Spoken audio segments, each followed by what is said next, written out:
a great band. It was a great afternoon. Well, what brought the band together is we all met at Southern University, and we marched in the band and we were in a jazz program. I love it. I love the feel. I love the energy of the music. You have the endurance and the power and the sound from the marching band, and you have all the theory and the improv from the jazz band, and when you put that together, here's what you get. And I love the Louisiana theme, you know, I love that music. It got everybody, seemed to have got everybody started.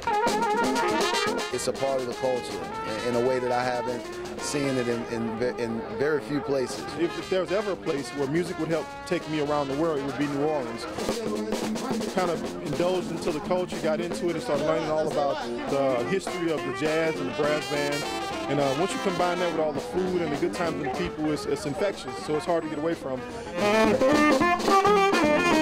We are just experiencing Riverbend, and I'm digging the energy, and I really dig the lineup. And so far, the people are great, so I'm looking forward to the crowd at Riverbend, and hopefully we have a great show, everybody has a good time, and we get to come back.